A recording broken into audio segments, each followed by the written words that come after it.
তেতো হলেও ফল কিন্তু খুবই মিষ্টি। অলরেডি বুঝে গেছেন কিসের কথা বলছি।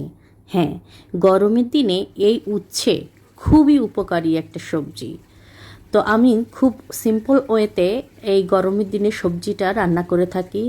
উচ্ছে, আলু, চিংড়ি মাছ দিয়ে একটা চচ্চড়ি করছি। কাঁচামরিচ, পেঁয়াজ, লবণ, হলুদ, তেল, ব্যাস। এই তো, এই অল্প উপকরণে এই সবজি রান্নাটা এত মজার লাগে, আপনারা কিন্তু ট্রাই করতে পারেন। আর এই উচ্ছে, আলু, চিংড়ি মাছ আমার ছেলেরাও খুব পছন্দ করে।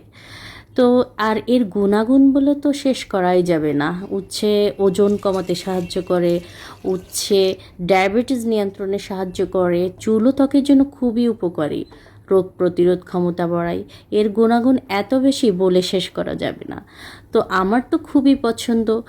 আর সিম্পল ওয়েতে রান্না করলে আমার আরও ভালো লাগে। এই ঝোলটা একদমই টানিয়ে ফেলবো, যখন গা মাখা হয়ে আসবে তখনই আমি এটা নামিয়ে ফেলবো। খুবই মজার এই উচ্ছে, আলু, চিংড়ি মাছের চচ্চড়ি। আপনারাও কিন্তু ট্রাই করতে পারেন। আর কার কার পছন্দ অবশ্যই জানাবেন। ধন্যবাদ।